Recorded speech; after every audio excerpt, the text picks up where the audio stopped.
What happened to Greensburg, Kansas, on May 4, 2007, demonstrated both the destructive power of EF5 tornadoes and the life-saving value of modern warning systems.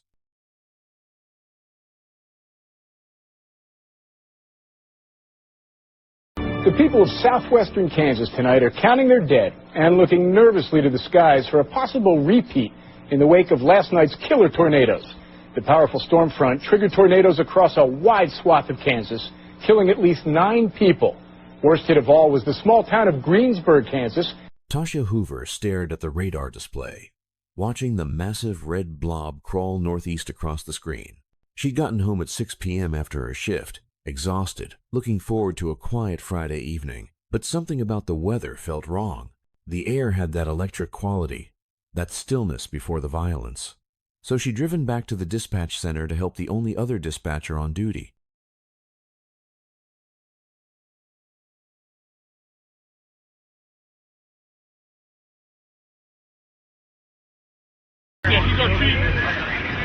Let's make sure that we got that road shut down. I don't want nobody driving in there blowing us up while we're in there. You ready, Sam? Where's my other guy? Right here. You ready to go, bud? Yep. Get your mask and everything? Came in from the west, from Buckland, and had to come into back roads. We couldn't get into town. Houses flattened. John Deere dealerships gone. All of the convenience stores are gone. I haven't been uptown. I don't know what it looks like. I came down to the elevator. 2 spotters sat in their vehicle on a dirt road, cameras pointed at the horizon. What they saw made them scream. A wall, nearly 2 miles wide, black as death, against the deepening twilight. The funnel stretched from the ground to the sky, a rotating pillar of destruction moving directly toward the small farming town ahead.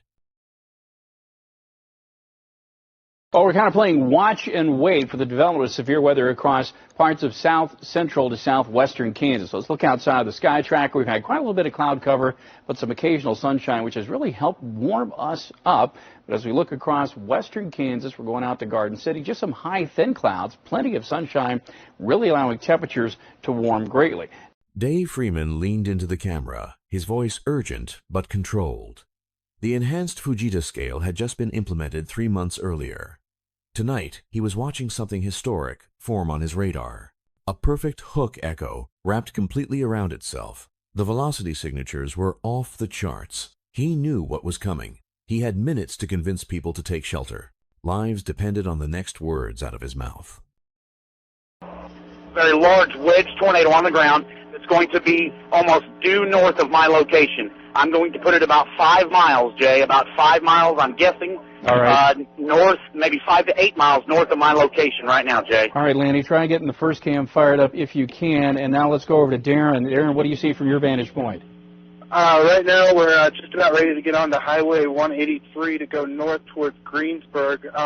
We still have a large wedge tornado on the ground to our north with possible satellite tornadoes.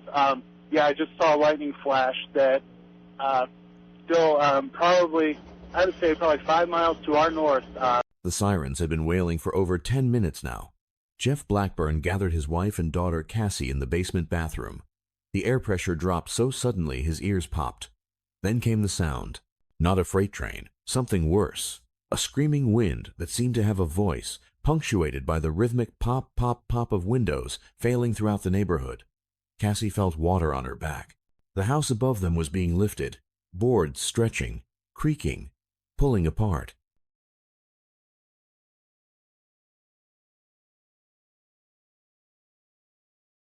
Now, as we look at the visible satellite picture, you will notice that, we started out overcast this morning, but look at all the sunshine across southwestern and now parts of south central Kansas. There's just some high, thin clouds starting to drift in now, and that's really warming up the atmosphere. Cake's Viper 3D, there are no thunderstorms occurring yet, but look at all the heat. 86 Medicine Lodge, 85 Dodge, 80 in Garden City.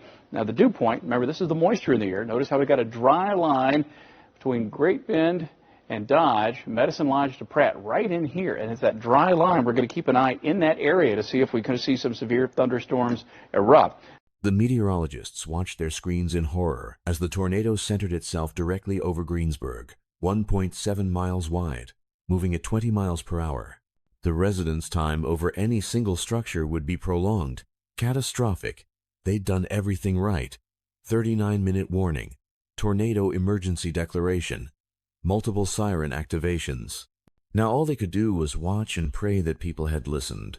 At 9:45 p.m. on May 4th, 2007, the first EF5 tornado on the newly implemented enhanced Fujita scale struck Greensburg, Kansas. In 9 minutes, 95% of the town ceased to exist. But this is not just a story about destruction. This is a story about decisions made in darkness, about a warning system that saved hundreds of lives, and about a town that would rise from total devastation to become something the world had never seen before. Literally within the hour after the tornado hit, I was met by a very dark city, a grain bin actually sitting in the middle of a city street. And I have to tell you, that was on the east side of town, the side of town that has the least amount of damage. The morning of May 4th, 2007, dawned hot and humid across the central Great Plains. In Greensburg, a farming town of 1,400 souls in southwestern Kansas, residents went about their Friday routines. Farmers checked wheat fields. Kids finished up the school day. Nobody imagined that by midnight, their town would be gone.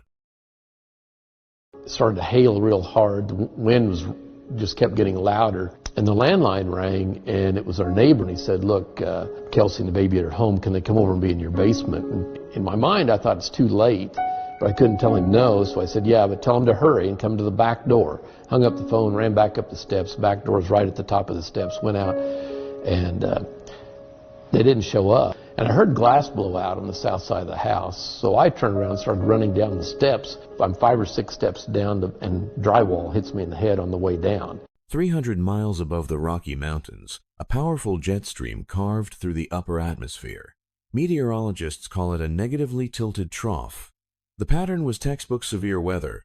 A deep low-pressure system sat over eastern Colorado, spinning counterclockwise, drawing moisture north from the Gulf of Mexico like a massive vacuum.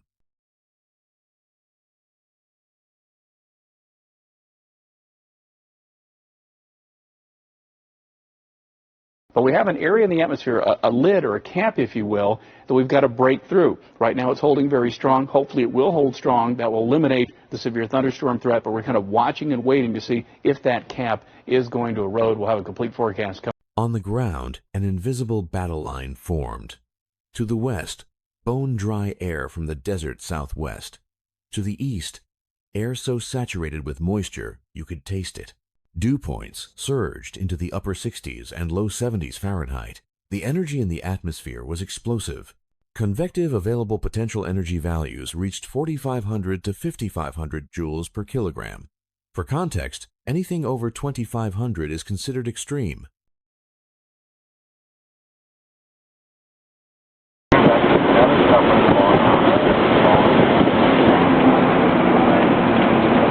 Lead forecaster Jeff Johnson studied the computer models.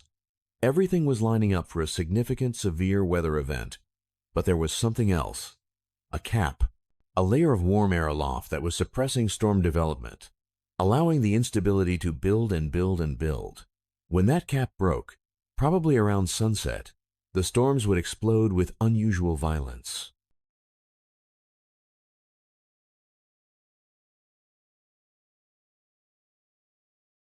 Watching a very dangerous situation unfold across Kiowa County. We're keeping you updated during the commercial breaks on the rest of the network, but we are live continuous on KUPK Channel 13 for a tornado warning. Let's go over to Cake's Viper 3D. A very pronounced hook echo. Our chaser Lanny Dean reporting a very large tornado on the ground. This is about 12 miles southwest of Greensburg, and it is heading towards Greensburg. As we look at the velocity signatures, this is winds blowing away and towards the radar. This is about as strong as it gets, folks. Unfortunately, very powerful thunderstorm. Bob Dixon, a postal worker who'd lived in Greensburg his entire life, finished his shift and headed home. The sky to the southwest looked ominous, but this was Kansas in May. Storms were part of life. He'd been through tornado warnings before. The town had good storm cellars. People knew what to do. What he didn't know was that he'd soon be elected mayor of a town that barely existed anymore.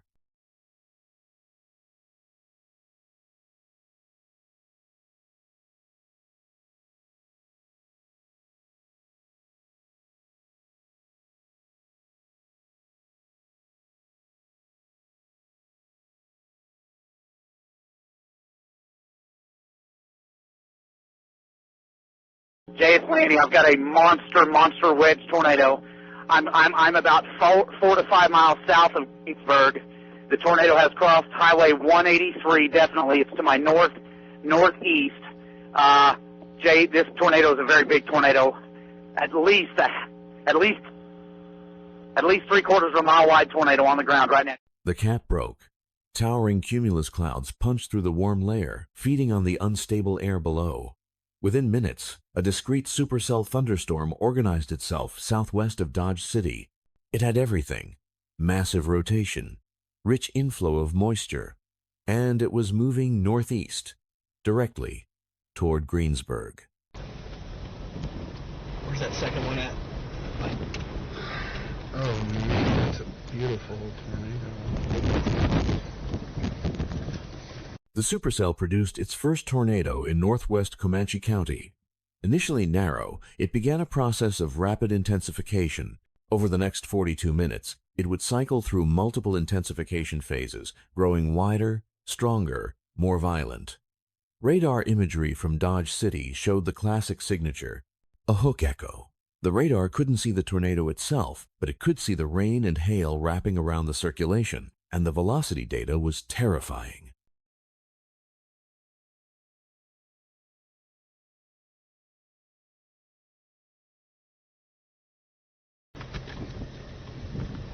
Wow. All right, let's go further north. No, there's a I know, dude. I know, dude. It's good now. Okay, Clear. Here. At 9:19 p.m., the National Weather Service in Dodge City issued a tornado warning for Kiowa County. The text specifically mentioned Greensburg. Estimated time of arrival, 9:45 p.m. This gave the town a 26-minute lead time, 26 minutes to make the difference between life and death for 1,400 people.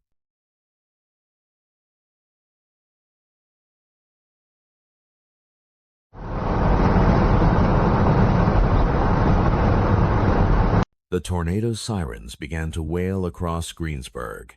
Usually, sirens sound once, a 3-minute alert, then silence. But tonight was different. The sirens kept going, stopping, starting again. Multiple activations. Emergency managers were sending a message. This is real. This is not a drill. Get underground now. The only thing, this storm is very scary, and the worst case, I'm just going to waste a little bit of your time tonight if you go down to your shelters and it turns out not to be producing a tornado, but just what we're seeing here is a very scary signature. Annie, how close are you to the county line? We have passed the county line already, Jay. Okay, so you're north of the county line, and the tornado, from your vantage point, is to the east of US 183, correct? Jay, very large tornado. Okay, I don't know who reported that wedge. We have 2 tornadoes on the ground, Jay. We have a small, a medium, if you will, to my northeast. We have a very large. Megan Gardner heard the sirens and assumed it was another false alarm. Happens all the time in Kansas. You hear sirens.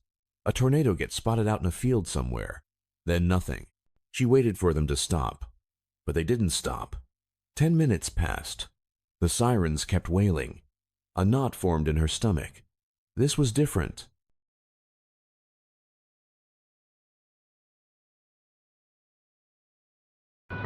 At this point, we are dealing with a massive evacuation and search and rescue operation here in Greensburg. It was a massive funnel cloud that ripped through this town, leveling more than half of it. Dave Freeman had been tracking the storm for over an hour. His radar showed a massive wedge tornado on the ground. Storm chasers were sending him reports. 1.7 miles wide, moving directly at Greensburg. He looked into the camera. This was the moment. The words he chose in the next few minutes would determine whether people lived or died. The one that's about to come down on us. I'm getting the tornado that's on the ground right now. Yeah. I got it, man. I got it. Turn off the light. Turn. This is an extremely dangerous situation for Greensburg. We have a large, violent tornado on the ground moving northeast at 20 miles per hour. If you are in Greensburg, you need to be in your basement or storm shelter right now. This is not a drill. This tornado is massive. It is life-threatening. Take shelter immediately. Is where the tornado would be located, and it has been on the ground for probably 25 minutes, maybe even longer. Now, Darren, you said you were getting on US 183 and heading north. What cross street, how far north of the Kiowa-Comanche County line are you? We're right on the line. You're right on the line currently, and you're about to proceed northbound back behind the tornado. That's correct. And you've been watching this for quite a little while, and what did you estimate its maximum width was? I would say easily a mile, and that's kind of being conservative. The Dodge City Weather Office upgraded their warning to a tornado emergency. This enhanced wording is reserved for the worst of the worst, confirmed violent tornadoes moving into populated areas. The text was stark. A violent tornado was on a direct path for portions of Greensburg. This is an emergency situation for Greensburg.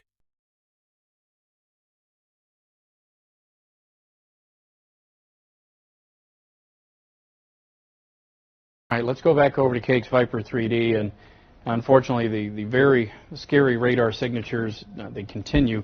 We go over to the which way it's blowing mode in the radar, and still indicating just very strong rotation. Now the reports are that the tornado was on the east side of US 183, and this is putting it just to the south of Greensburg now. Only by about 3 miles or so is where we have the strongest circulation, and somewhere in the vicinity of that strong circulation, if there's a tornado on the ground, that's the location where it is going to be. This is from the National Weather Service in Dodge City. They have issued a tornado emergency. This is very rare. Brad Stauner had been driving when hail the size of baseballs began pounding his windshield. The glass spider-webbed. He could barely see. He pulled into a gas station, ran inside. The clerk looked at him with wide eyes. "Storm's coming. We need to hide." They crammed into the walk-in cooler with several other people. The heavy metal door swung shut. In 3 minutes, the building above them would cease to exist. The cooler would save their lives.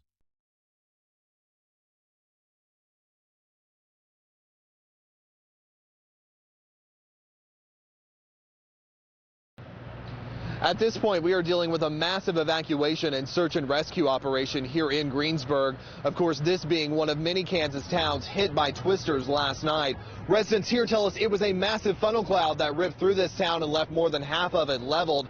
In fact, behind me, just about a quarter mile down the road, is where the tornado cut its path, and that is absolutely destroyed. Now, as for the search and rescue, at this point, we do not know how many people are injured or are missing or may have even died as a result of this storm. At daybreak, the Kansas Army National Guard will get here to Greensburg and assist in that search and rescue. Hopefully, everyone will be found and no one will have perished in this massive storm. For now, we're in Greensburg. I'm Josh Woodsman. The phone lines lit up. Call after call. I can see it coming. It's huge.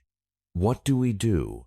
Toshia and the other dispatcher worked frantically, trying to stay calm, giving instructions. Get underground. Basement. Center of the house. Away from windows. The radio traffic was constant. Emergency responders were scrambling to get into position, knowing that in minutes they'd be dealing with a disaster unlike anything they'd seen before.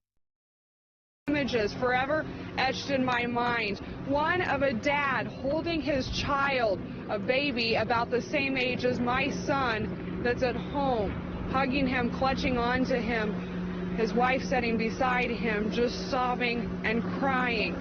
Other relatives running up, greeting their loved ones that they have been frantically searching for, while straight next to them, people calling on their cell phones, doing anything desperate to get a phone call out, desperate to find their family members. Those are all things, all moments, all emotions that no matter who you are, no matter what job you're doing, whether you're a police officer or even a reporter, they have to hit you on a personal level. Randy Reed and his wife huddled in their basement, listening. The wind began to scream. Not roar, scream. Like something alive and furious. The pressure drop was so sudden, so extreme, it felt like the air was being sucked out of the house. Windows began popping. Pop, pop, pop. A rhythmic destruction marching through the neighborhood. Randy could hear the wind sucking the air out of the house above him. Then the grinding. the sound of their home being disassembled, board by board, nail by nail.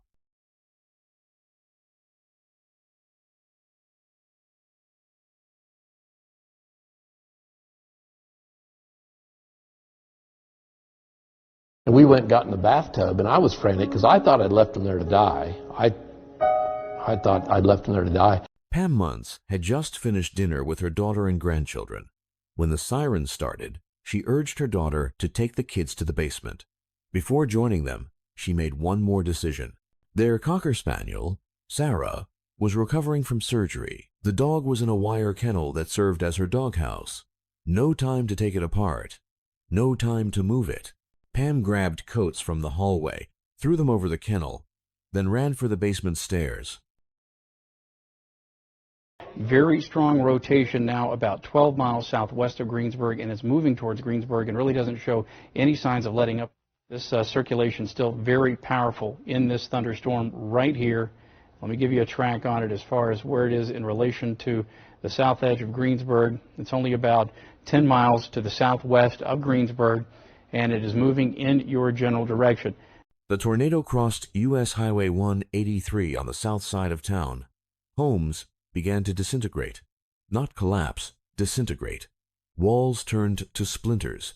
Roofs lifted and shattered into pieces. Hardwood trees that had stood for decades were debarked in seconds, stripped down to bare white wood. The vortex was so wide, so powerful, that it centered itself directly over the town. Greensburg wasn't clipped by the edge of the tornado. It was swallowed whole.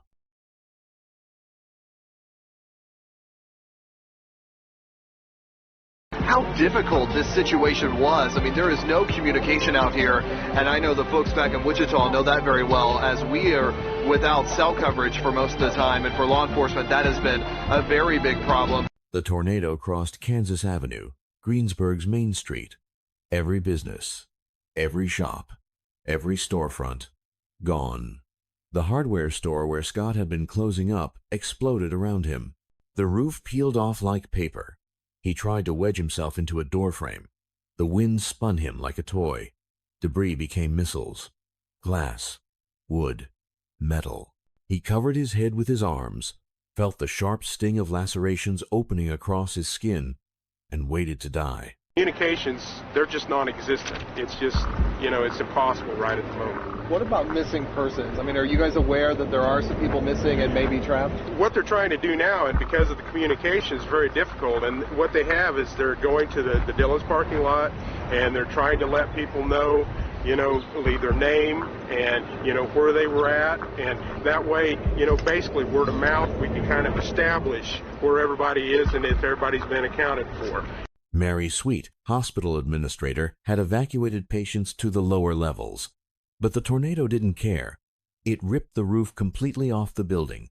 Walls collapsed inward. Rain and hail poured down on trapped patients and staff. In the darkness, with power gone and the structure compromised, the medical staff worked by flashlight and instinct, pulling people from rubble, trying to move them to safer areas of the wreckage. Hey, currently, right now, just to let you know my position, I am on 160 highway headed west, and I do have a very large funnel at this time, Jay. Very large funnel back towards the area of, okay, tornado on the ground, Jay. Tornado on the ground, definite tornado on the ground. Near, I'm going to put it close to Sitka. The bathroom door bowed inward from the pressure. Cassie Gamble felt the incredible wind and pressure bearing down on them. It wasn't the freight train sound everyone talks about. It was wind, crazy wind, screaming wind. And then, as suddenly as it began, silence. Jeff waited 30 seconds, a minute. Cautiously, he opened the bathroom door, walked up the basement stairs. At the top, there was nothing. No laundry room, no floor. The stairs just walked up to nothing. Open sky, the house was gone.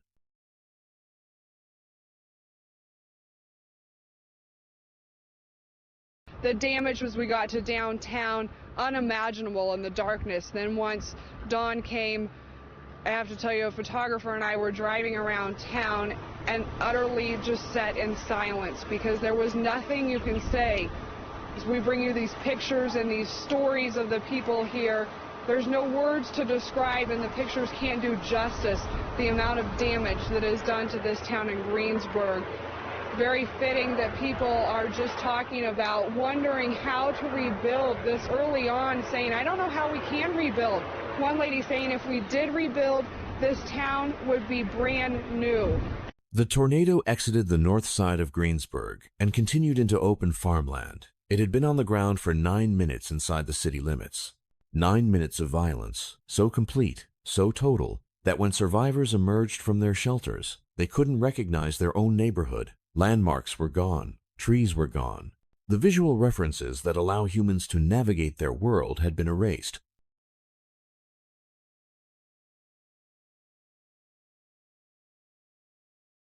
Randy Reed climbed the basement stairs and found his house still standing, severely damaged, but standing.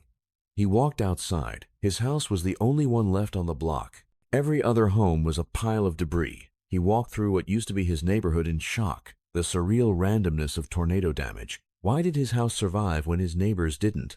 It made no sense. The turbulent eddies within a tornado's circulation are chaotic, violent, unpredictable. Debris began hitting the dispatch center, the back metal door, the bulletproof windows. They held. But Toshia knew they needed to go deeper. She and the other dispatcher abandoned their stations and ran for the basement. The building shook, groaned, but it held. When they emerged minutes later, the town outside was unrecognizable. Darkness, rain, and an eerie silence broken only by car alarms and the beeping of battery-powered smoke detectors under piles of rubble. Scott lay in the wreckage of his store, covered in blood and glass, certain he would die there. Then headlights. A family from California. They'd stopped in Greensburg for a graduation ceremony. Strangers thrust into the role of first responders. They pulled Scott from the debris, got him into their vehicle, and drove him toward help. The randomness of survival, the kindness of strangers. In disaster, people become the best version of themselves, or the worst, mostly the best.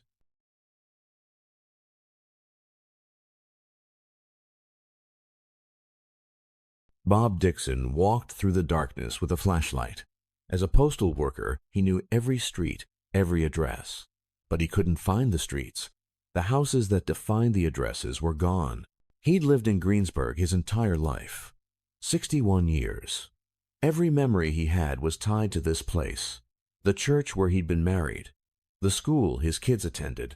The main street shops where he'd bought groceries for decades. All of it gone.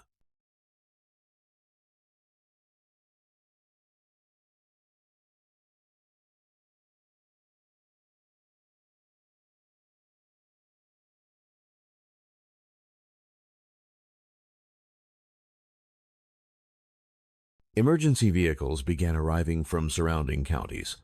Firefighters, paramedics, law enforcement. They'd trained for disasters. But this, 95% destruction. How do you even begin? Where do you start? The National Guard was mobilized. A full evacuation order was issued. The town was judged unsafe. Everyone out. Now. When Pam Muntz finally climbed the stairs from the basement, she found the upper level of her home destroyed, but in the wreckage, something impossible, the wire kennel, still upright. Sarah, their Cocker Spaniel, alive inside. The coats Pam had thrown over the kennel had protected the dog from flying glass and debris. Before the tornado, Sarah had been quiet, never barking or whining. After that night, she would alert the family to every storm, every cloud, every shift in the wind.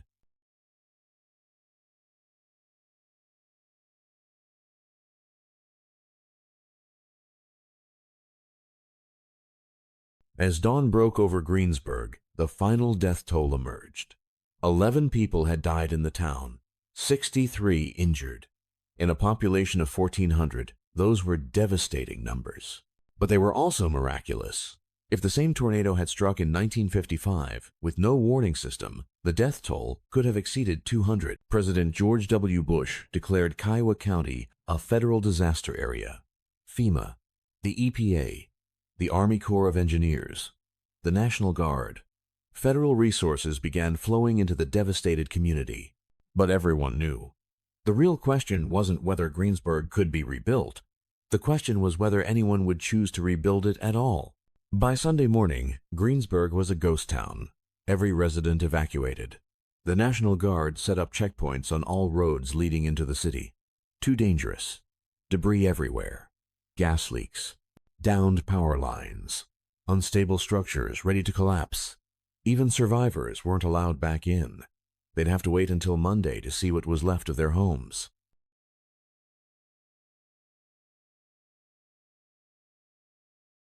Sarah Newsom and her family were given a brief window Sunday afternoon. A National Guardsman let them through. They brought a trailer, hoping to salvage something, anything. When Sarah saw her house for the first time, she couldn't process it. The roof was in the front yard. Walls had collapsed. Her stuffed animal collection, her childhood memories, buried somewhere in the debris pile. Seeing the house for the first time is super hard. She'd recall years later, it just doesn't look the same anymore. Greensburg's claim to fame was the Big Well, the world's largest hand-dug well, 109 feet deep, dug in 1887. It had survived every storm for 120 years. The well itself was intact, but the water tower above it was destroyed. The gift shop, gone. The museum building that told Greensburg's history, obliterated. Even the town's most famous landmark had been wounded. Engineers began assessing the scope of cleanup. 800,000 cubic yards of debris, 961 homes and businesses completely destroyed, 216 with major damage, 307 with minor damage. The math was stark. Out of roughly 1,500 structures in Greensburg, only a few dozen were inhabitable. The rest would have to be demolished. Meteorologist and engineer Tim Marshall arrived to conduct the official damage survey. He'd been studying tornadoes since he was 9 years old when a twister hit his Illinois hometown. He'd surveyed dozens of violent tornadoes. But Greensburg was different. The damage was EF5, no question. But it was the extent that was remarkable. Not just isolated EF5 damage. Nearly the entire town was EF3 or higher. Marshall's team made it official. The Greensburg tornado was rated EF5, estimated winds of 205 miles per hour. The designation was based on specific damage indicators. 7 homes swept completely from their foundations, well-anchored frame homes reduced to splinters, hardwood trees debarked, soil scoured from the ground. This wasn't just a strong tornado, it was a historic one. The first EF5 on the enhanced Fujita scale, which had been implemented just 3 months earlier on February 1st. Survivors gathered at a high school gymnasium in Haviland, 10 miles away. City officials, community leaders, residents who'd lost everything. The question hung in the air: do we rebuild, or do we let Greensburg die? Many rural Kansas towns were already dying. Slow hemorrhage of young people to cities, schools closing, businesses shuttering. The tornado had just accelerated what was already happening. Stacy Barnes, city administrator, stood up, young, energized. He'd seen something in the devastation that others hadn't. An opportunity. We were already on a downhill slide before the tornado, he said. We can rebuild what we had, or we can rebuild something better, something the world has never seen. We can become the greenest town in rural America.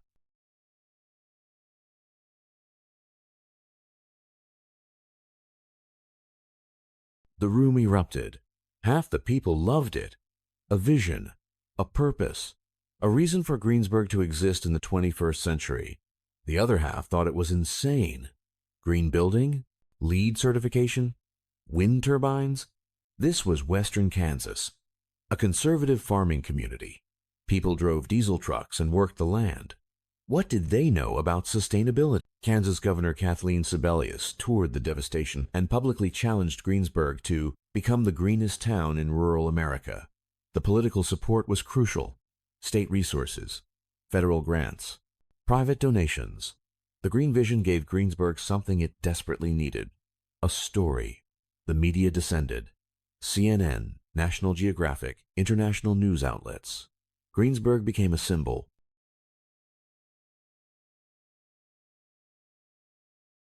Rather than rushing to rebuild, city leaders made a crucial decision: pause. Take time to plan. A team of architects, engineers, urban planners, and sustainability experts was assembled. They'd create a sustainable, comprehensive master plan. Every decision about the town's future would be guided by this plan. It was an unprecedented approach for a small rural community. In December 2007, the Greensburg City Council passed a resolution that stunned the architecture world. All city-owned buildings over 4,000 square feet would be required to achieve LEED Platinum certification. Not LEED certified, not silver, not gold, platinum, the highest possible rating. No other municipality in America had ever mandated this level of sustainability for public buildings. But while architects designed eco-friendly buildings, Greensburg was bleeding people. By the 2010 census, the population had dropped from 1,574 to 777. Nearly half the town was gone. Young families, renters, people without the capital or insurance to rebuild. They left for Dodge City, Wichita, anywhere with jobs and affordable housing. The demographic shift was brutal. The first residents who tried to rebuild hit a financial wall. Building a modern, energy-efficient, tornado-resistant home cost over $200 per square foot. A modest family home, $250,000 minimum. But the market value in rural Kiowa County? Maybe $125,000. Banks wouldn't lend more than the appraised value. Insurance payouts based on old housing stock were insufficient. The appraisal gap trapped people. They couldn't afford to rebuild. They couldn't afford to stay.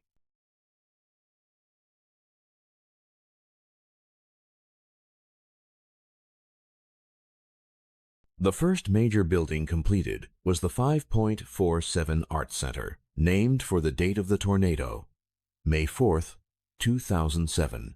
Built by students from 12 colleges and universities, it achieved LEED Platinum certification, solar panels, wind turbines, passive solar design, an energy use intensity of 13.6 thousand BTUs per square foot per year, 70% more efficient than a typical arts center. It was proof the vision could work.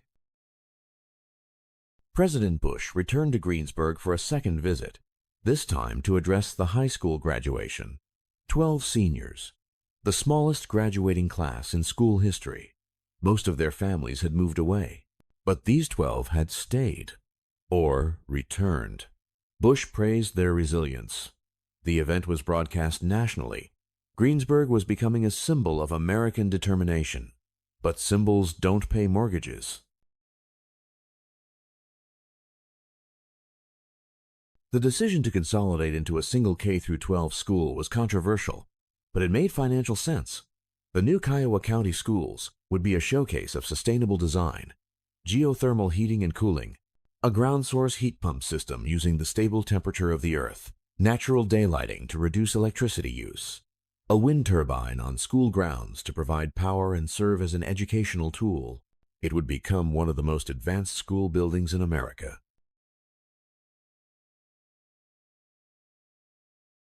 A business incubator was built to attract green industry to Greensburg. The vision was clear. If Greensburg could become a hub for renewable energy research and green manufacturing, it could reverse the population decline. Young people would return. Jobs would follow.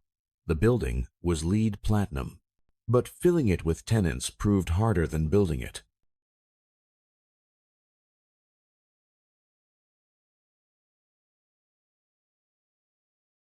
The BTI John Deere dealership rebuilt as a LEED Platinum facility. The owners saw the marketing value. First LEED Platinum dealership in their franchise. Energy savings of 55% compared to a conventional building. They used waste oil from equipment servicing to heat the building. A wind turbine on-site generated power.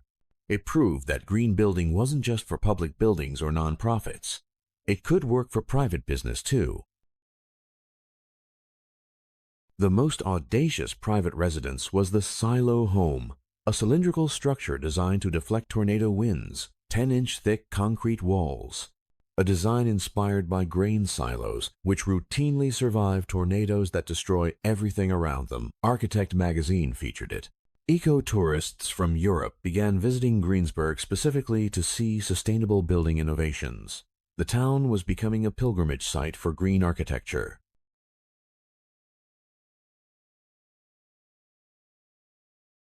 Rebuilding the hospital was non-negotiable. A town without health care cannot retain retirees or attract families with children. But building a critical access hospital to LEED Platinum standards was expensive, incredibly expensive. State and federal funds were secured. The new Kiowa County Memorial Hospital would incorporate rainwater harvesting, extensive daylighting, and a highly insulated building envelope. It would become the first critical access hospital in America to achieve LEED Platinum certification.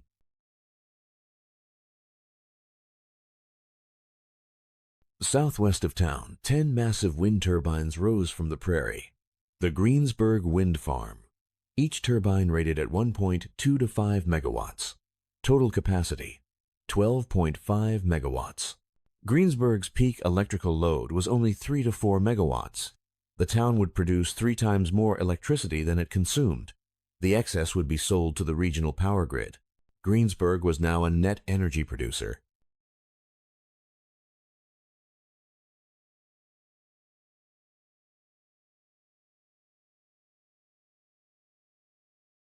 Greensburg became the first municipality in America to convert all streetlights to LED fixtures. 70% reduction in lighting energy consumption. The LEDs also reduced light pollution, allowing residents to see the Milky Way for the first time in years. Small win, but symbolic. Every detail mattered. The 2010 census was a gut punch. Population 777, down from 1574 in 2000. The green buildings were beautiful. Energy bills were low, but people still needed jobs, affordable housing, a reason to stay. The tension between the high-concept architectural vision and the economic reality of rural decline was undeniable. Developers refused to build speculative housing. The appraisal gap made every house a guaranteed financial loss. Employers wouldn't move to Greensburg because there was no workforce housing. Workers wouldn't move because there were no employers. The chicken and egg problem paralyzed residential development. Vacant lots sat empty. Weeds grew where homes once stood. The patchwork appearance contradicted the vision of a reborn green utopia. On the 10th anniversary of the tornado, survivors gathered at the Big Well Museum. The building had been completely rebuilt. It now housed exhibits about the tornado, the warning system, and the green rebuilding. Video of Dave Freeman's broadcast played on a loop. Bob Dixon, now former mayor, spoke to the crowd.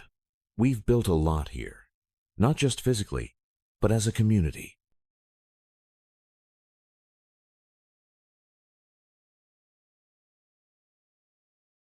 Stacy Barnes, who'd first proposed the green vision, was now tourism director. The ecotourism traffic had exceeded expectations. Hundreds of visitors from Europe, Asia, Australia, architects studying sustainable design, students writing dissertations, researchers documenting the recovery. But most visitors stayed a few hours, took photos, and left. They didn't move in. They didn't create jobs. Tourism couldn't sustain a town.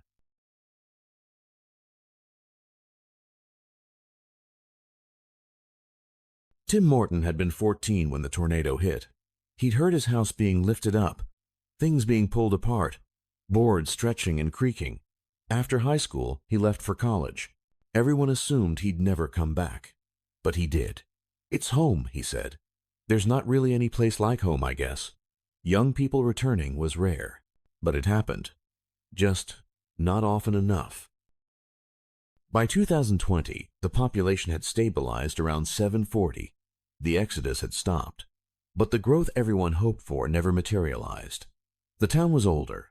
The median age was now 49.6 years, 13 years older than the national median. Greensburg was becoming a retirement community, walkable, energy efficient, low utility bills, attractive to seniors, not attractive to young families.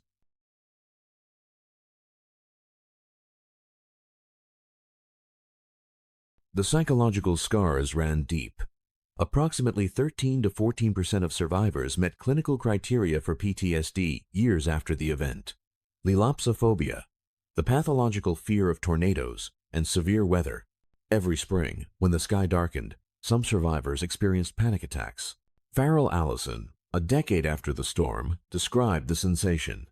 "I just had this knot in my stomach, the sound of a siren, the smell of rain," triggers that instantly transported them back to May 4th, 2007. Pastor Jeff Blackburn, who had survived in the basement bathroom with his wife and daughter, wrote a book about the experience. He didn't focus on the architecture or the green buildings.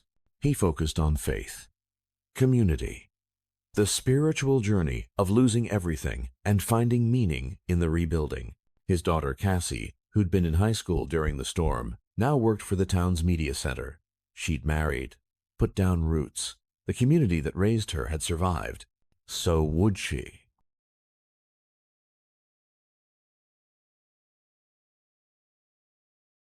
Sue Greenleaf Taylor, Economic Development Director, was blunt in interviews. "Prior to the storm, we were a small Kansas community, struggling to maintain and grow. Now we are a small Kansas community which had a tornado struggling to maintain and grow." The green buildings hadn't reversed the macroeconomic forces depopulating rural America. Young people still left for opportunities in cities. The birth rate was below replacement. Schools struggled to maintain enrollment. Main Street had partially recovered. A new grocery store, a few restaurants, the BTI John Deere dealership, a gas station, a hotel, but many lots remained vacant. The commercial density of pre-tornado Greensburg was gone. 110 businesses had been damaged beyond repair in the tornado. Only a fraction had reopened. Some business owners had moved on. Others had retired. Some had died. The latest population estimate put Greensburg at 703 residents, less than half the pre-tornado number. The Green Vision had saved the town from complete abandonment. Without the media attention, the federal funding, the global interest, Greensburg likely would have become a ghost town like Peacher, Oklahoma, but it hadn't created the thriving, sustainable city some had envisioned. The beautiful LEED Platinum Hospital faced chronic staffing shortages. Recruiting doctors and nurses to rural western Kansas was difficult before the tornado. After, even harder. The hospital remained open. Critical access designation meant federal support. But every year was a financial struggle. Healthcare in rural America was collapsing. Greensburg was no exception. Kiowa County schools served fewer than 250 students K through 12. The state-of-the-art building was designed for capacity the town would likely never reach again. But the quality of education was high, small class sizes, personalized attention. Students learned about renewable energy in a building that embodied it. The wind turbine on school grounds was a teaching tool. Practical, real world.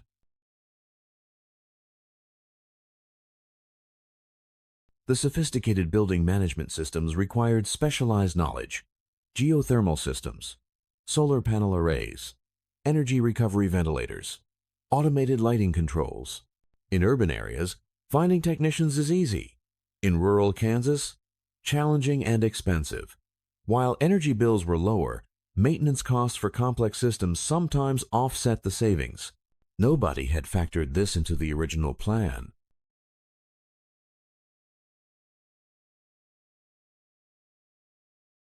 The recovery had exposed class divisions. A segment of the population, often called the Bar H Tavern crowd in sociological studies, felt alienated by the green focus. They viewed the LEED mandates and the influx of experts as a utopian vision imposed upon a working-class conservative community. Millions flowed into high-concept public buildings while they struggled to finance basic home repairs. This friction created resentment that took years to heal. By 2015, the friction had evolved into pragmatic acceptance. The wind turbines were just part of the horizon. The low utility bills were welcomed, even by skeptics. The ideological battles faded. People focused on survival, paying bills, keeping businesses open, retaining young families. The green buildings were fine, but they weren't solving the core problem: rural depopulation. Bob Dixon served as mayor from 2008 to 2016, 8 years navigating the impossible tension between architectural ambition and economic reality. He traveled to Alabama, Mississippi, Colorado, Canada, speaking to communities trying to recover from disasters. His message was consistent. After disaster, nothing is ever going to be like it was before. The next question you have to ask is, do we want it like it was before?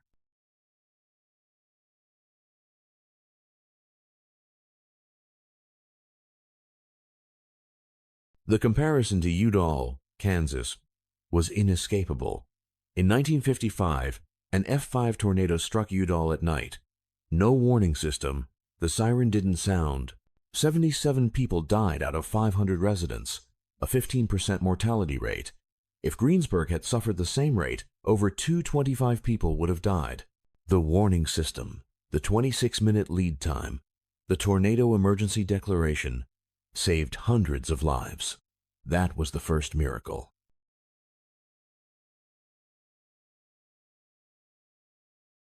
Dave Freeman was named Broadcaster of the Year by the National Weather Association for his coverage of the Greensburg tornado, his second time winning the award. One survivor told him directly, "Your coverage saved my life." Multiple families credited his urgent warnings for their decision to seek shelter. Meteorologists study wind speed and radar, but Freeman understood something deeper: communication, trust, urgency, the right words at the right time. The Greensburg tornado became a case study in warning system effectiveness.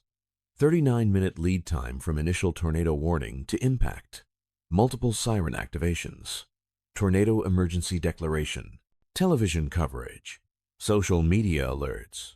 The integrated system worked. Future warning protocols incorporated lessons from Greensburg. The enhanced Fujita scale, just 3 months old when the tornado struck, received its first EF5 validation. Delegations from around the world visited Greensburg to study disaster recovery and sustainable design. Architects, urban planners, government officials, the 5.7 Arts Center, the school, the hospital. These weren't theoretical green buildings. They were functional, in use, proving that LEED Platinum was achievable even in rural settings with limited budgets. The influence extended far beyond Kansas.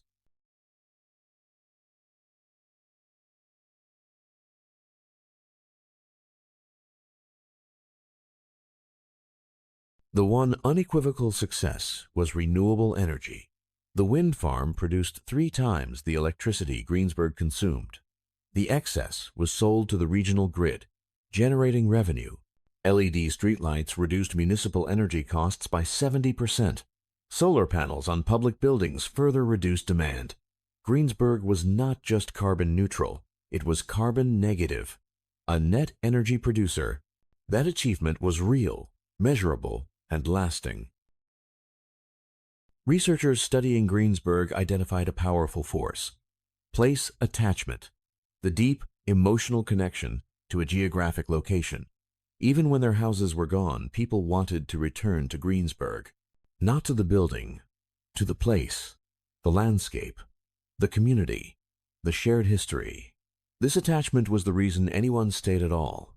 You can't rebuild place attachment. It exists, or it doesn't.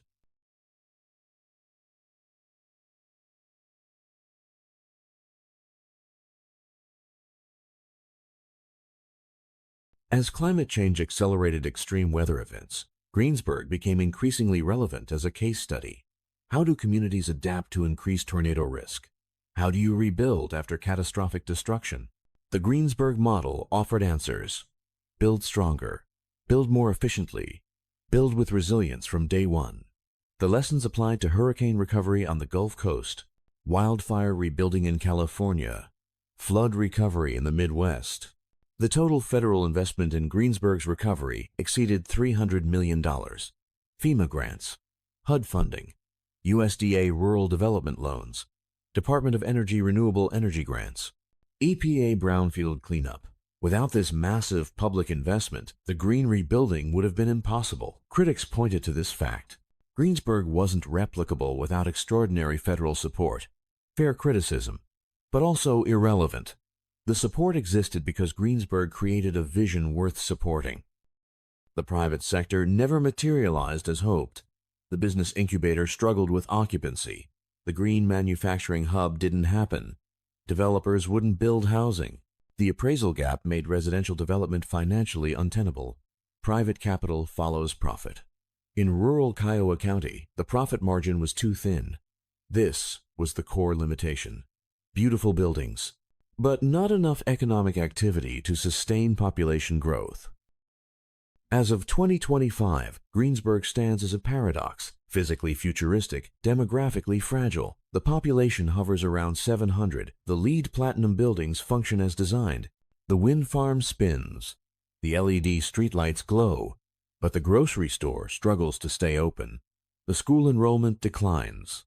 Young families leave for opportunities elsewhere. The green experiment was neither total success nor complete failure. It was survival.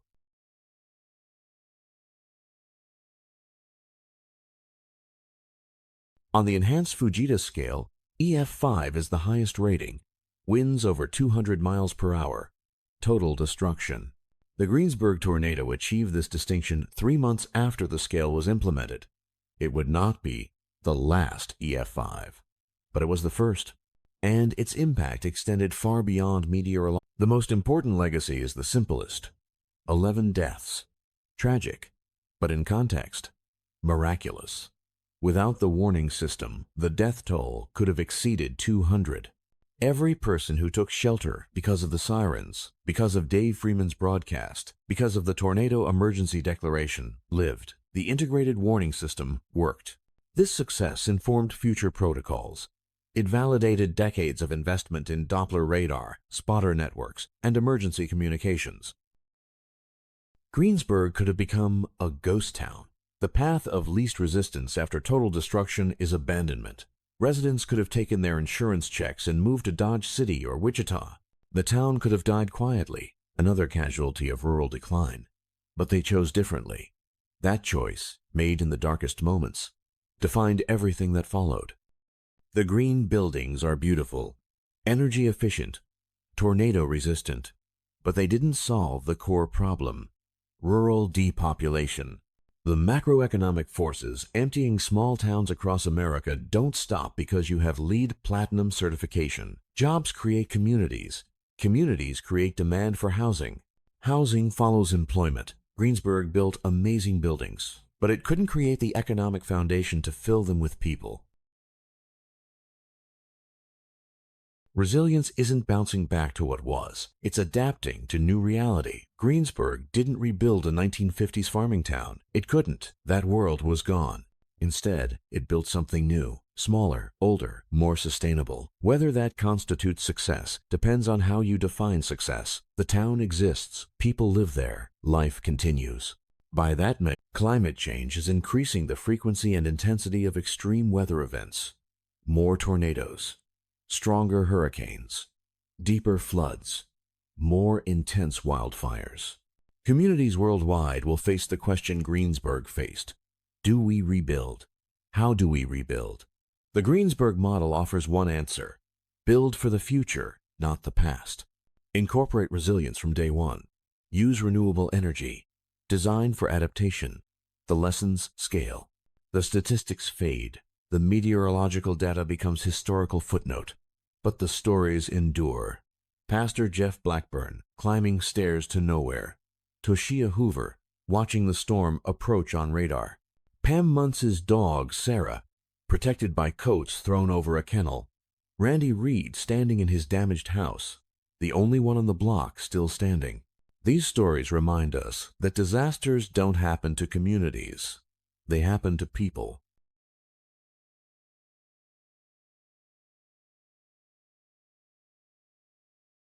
Why did anyone stay? Economically, it made no sense. Emotionally, it was the only choice. Place attachment is the invisible force that holds communities together. The land, the sky, the horizon, the people, the shared memory of every spring storm, every harvest, every high school football game, every Sunday service. You can't rebuild that. But if it exists, it's powerful enough to bring people back to a town that barely exists. Greensburg proves that disaster recovery at scale requires federal resources. Local and state resources are insufficient after catastrophic destruction. FEMA, HUD, USDA, EPA, DOE, the alphabet soup of federal agencies, the grants, the loans, the technical assistance. Without this support, most of Greensburg would still be vacant lots. This raises policy questions. How much federal support should flow to small towns? Is it cost-effective? What's the return on investment? No easy answers. But Greensburg makes the case that support matters. The rebuilt Kiowa County Schools is a living laboratory. Students learn about renewable energy while sitting in a building powered by geothermal and wind. They see their electric meters run backwards when solar panels generate excess power. They understand sustainability not as abstract concept, but as lived experience. This educational value compounds over decades. Students carry these lessons into adulthood. Some leave, but they take Greensburg's innovations with them. Ecotourism wasn't the economic engine some hoped, but it contributes. The Big Well Museum attracts thousands of visitors annually. Architecture students, sustainability researchers, disaster recovery planners, climate scientists. They spend money. They stay in hotels. They eat in restaurants. It's not manufacturing jobs, but it's something. In rural economies struggling to survive, something matters. The lasting psychological trauma exposed a gap. Disaster recovery focuses on buildings and infrastructure, but mental health infrastructure is equally critical. Lapsophobia, PTSD, chronic anxiety. These conditions require ongoing support, counseling, therapy, psychiatric care. Rural communities lack these resources. Greensburg highlighted this need. The lesson applies to every disaster. Rebuild the buildings, but also support the minds. Bob Dixon, who served as mayor through the hardest years, traveled to Pilger, Nebraska after an EF4 tornado destroyed that town in 2014. His message was simple but profound. I just want them to understand this isn't going to happen in 2 or 3 years. We're 8 years out, and we're continuing to heal and recover and grow. Disaster recovery isn't measured in months. It's measured in decades. Expecting rapid recovery sets communities up for disappointment and trauma.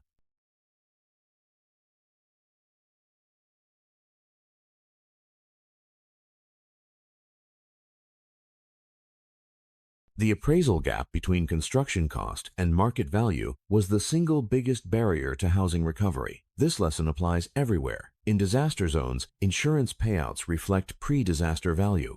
Rebuilding to modern code costs more. Banks won't lend more than appraised value. Families get trapped. Policymakers need solutions.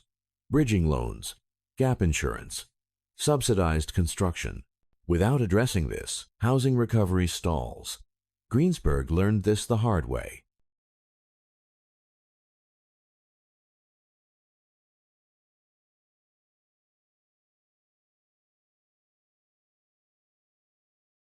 "18 years after the tornado, Greensburg stands as testament to human determination and the limits of that determination. The green buildings are real. The renewable energy success is real. The warning system validation is real. The lives saved are real. But the population loss is also real. The economic struggle is real. The vacant lots are real. Greensburg survived. But survival isn't the same as thriving. It's a town that refused to die. And sometimes, in rural America, that's victory enough. Dave Freeman retired from broadcasting in 2017 and moved to Israel for faith-based service. But his Greensburg broadcast lives on. In the Big Well Museum, his radar imagery and audio play on loop. Visitors hear his calm but urgent voice. If you are in Greensburg, you need to be in your basement or storm shelter right now. Those words saved lives. The lesson is clear. In disaster, communication matters as much as detection. You can have perfect radar, perfect forecasts, but if people don't act, they die. Freeman made them act. One unexpected benefit of LED streetlights: they reduced light pollution. For the first time in decades, Greensburg residents could see the Milky Way from their backyards. The night sky returned. Stars that had been washed out by sodium vapor lamps became visible again. A small thing, but profound.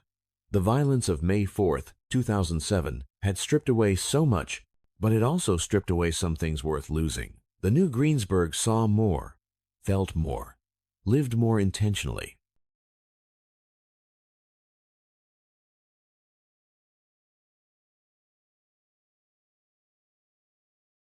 For residents under 18, the tornado is history. They weren't born yet, or they were too young to remember. They attend school in the LEED Platinum building. They take for granted the wind turbines on the horizon. They don't remember when Main Street was lined with businesses. This generational shift changes the narrative. The younger generation doesn't mourn what was lost. They build on what remains. Different perspective. Same challenge. Cassie Gamble was in high school when she survived the tornado in a basement bathroom with her father. She went to college. Everyone assumed she'd leave forever, but she came back, married, worked for the town's media center, had children in Greensburg. Her decision wasn't economic, it was identity. It's home, she said, not past tense, present tense. Home is, not was. For people like Cassie, the storm didn't sever the bond. It strengthened it.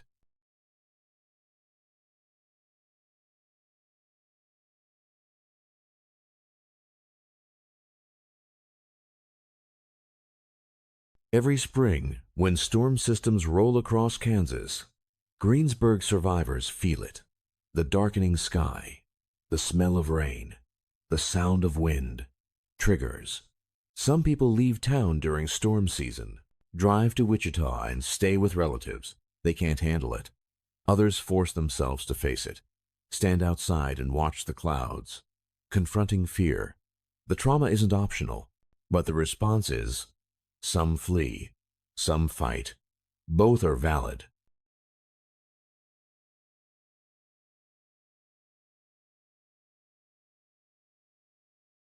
The vacant lots where homes once stood have become informal memorials. Some families planted trees, others left foundations exposed. A few placed markers with street addresses that no longer exist. These empty spaces tell stories more powerful than any plaque. They're the negative space. The absence, the reminder that this town is smaller now, quieter, forever changed.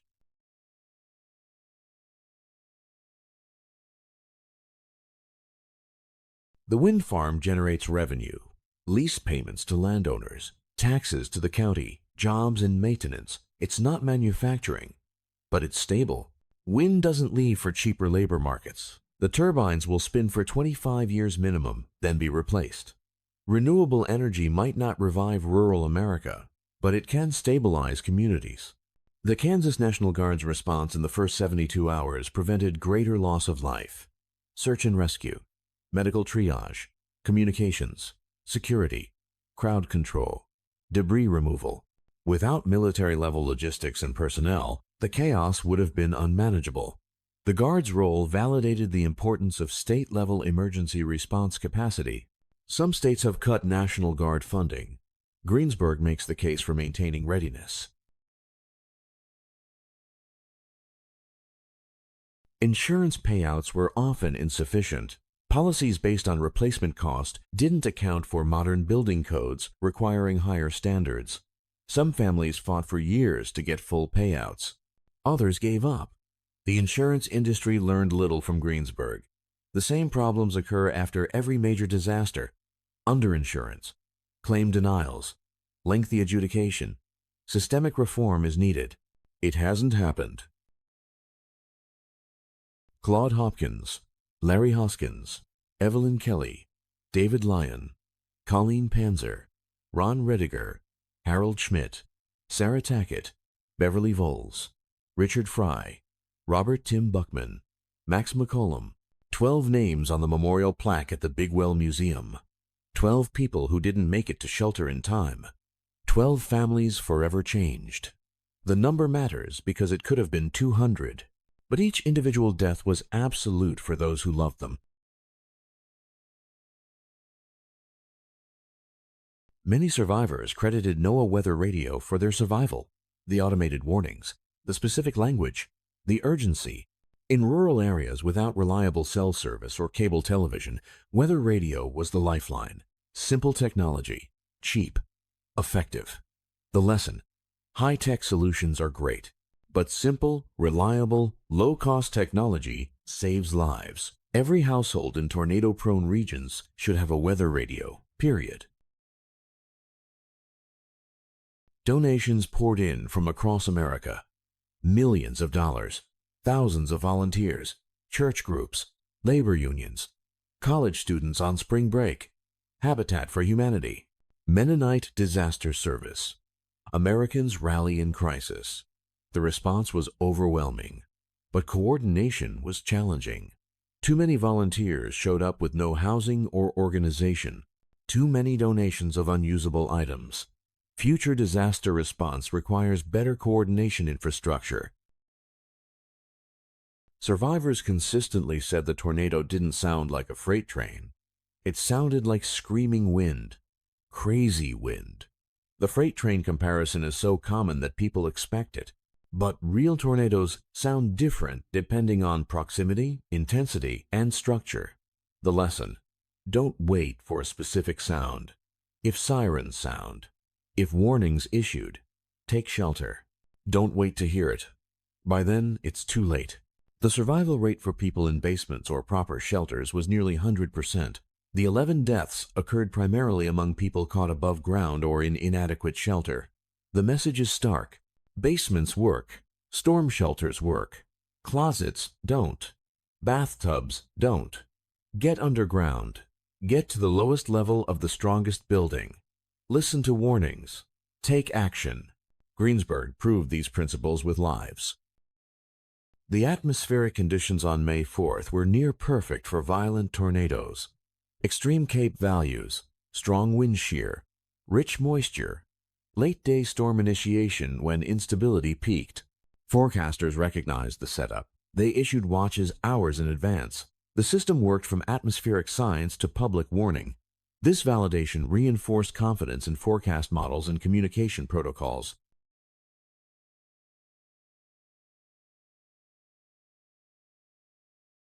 National media coverage brought attention and resources, but it also created pressure. Greensburg became a symbol, the green town. Expectations were impossibly high. When population didn't rebound, some media framed it as failure. The pressure to perform, to justify the investment, to prove the concept, added stress to survivors already traumatized. Media attention is powerful, but it cuts both ways. Churches provided critical emotional and spiritual support. Pastor Jeff Blackburn's ministry didn't focus on buildings. It focused on souls, grief counseling, memorial services, community gatherings. In rural Kansas, church isn't just religion, it's social fabric. The faith community held Greensburg together when logic suggested letting go. This role is often undervalued in disaster recovery analysis. It shouldn't be.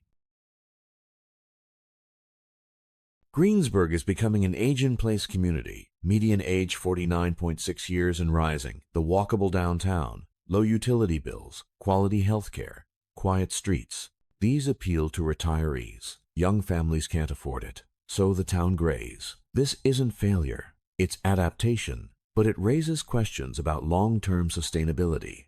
Who will care for aging residents when the next generation isn't there?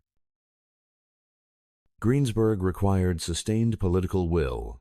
Governor Sebelius's challenge. Federal agency coordination. City Council's lead mandate. State legislation supporting recovery. Without political leadership, the green vision doesn't happen. Communities can't do it alone. This lesson applies to climate adaptation. Individual action isn't enough.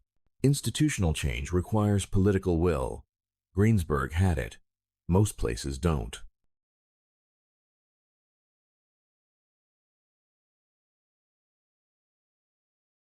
The decision to pause after the disaster and create a comprehensive plan was the wisest choice Greensburg made. Most communities rushed to rebuild, get back to normal as fast as possible. Greensburg took 6 months to plan. That delay allowed for better design, coordinated infrastructure, unified vision. The temporary inconvenience of delay created permanent improvement. Patience in disaster recovery is difficult, but every survivor has a story. Where they were, how they survived, what they lost. Collectively, these stories form the narrative of May 4th, 2007. No single story captures the whole, but together they create a tapestry of human experience: fear, loss, resilience, grief, hope, adaptation, survival, the power of oral history, the importance of listening, the value of documentation.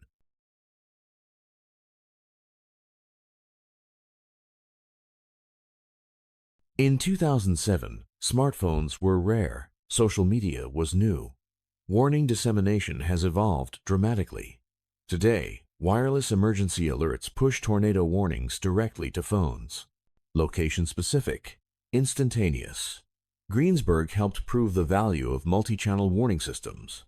But technology has accelerated. Future disasters will have even better communication tools. If people use them, building green cost more upfront, but operational costs were lower. Energy savings, reduced maintenance on efficient systems. The payback period varied by building. Some achieved return on investment in 10 years, others longer. The green premium is real, but so are the benefits. The analysis isn't simple. Economics depend on energy prices, technology costs, and time horizon considered. Greensburg is one town, but its story reflects broader trends: rural depopulation, aging demographics, economic consolidation, farm mechanization, reducing labor needs, young people leaving for opportunity. These forces predated the tornado and continue today. Greensburg's green experiment was an attempt to reverse these trends. It slowed the decline, but it didn't reverse it. The broader context matters. No single town can defy national trends.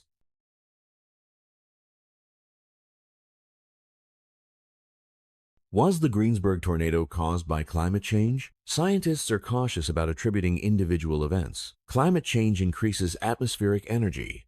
Warmer air holds more moisture. This creates conditions more favorable for severe weather. But tornadoes also occurred before industrial warming. The attribution question is complex. What's clear? More disasters are coming. Communities need to prepare. Greensburg shows how, and how hard it is.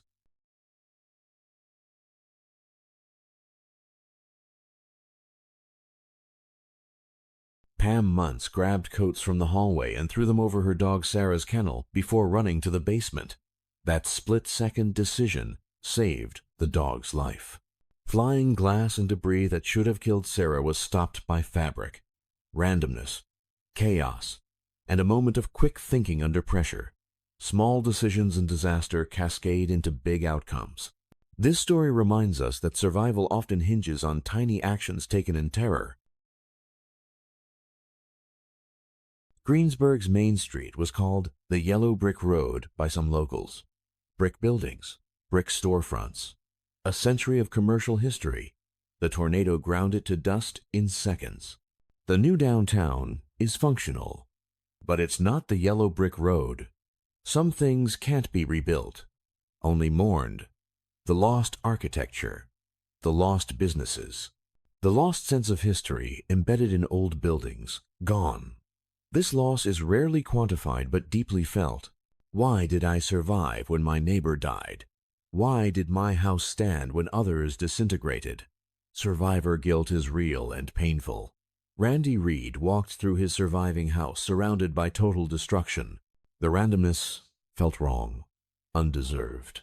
This guilt compounds trauma, requires therapy, community support, understanding that survival isn't earned, it's chance, chaos. The tornado doesn't choose, it destroys randomly. Survivors carry this burden. Ray Stegman became emergency manager for Kiowa County in January 2007.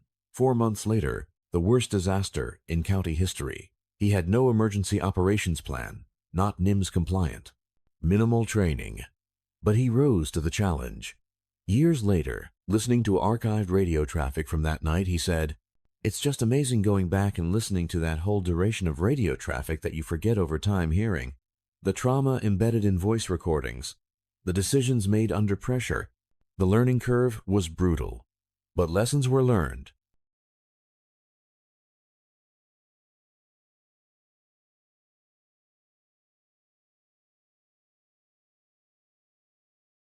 Today, the Big Well Museum stands rebuilt, a circular modern structure replacing the destroyed gift shop. Inside, exhibits tell Greensburg's story, meteorological data, survivor accounts, video of the tornado, Dave Freeman's forecast, photos of destruction, models of green buildings. It's a shrine, a memorial, an educational center. Visitors stand at the edge of the 109-foot deep well and look down into darkness. The well survived. It always survives. Storms pass. The well remains. Perhaps that's the metaphor Greensburg needs.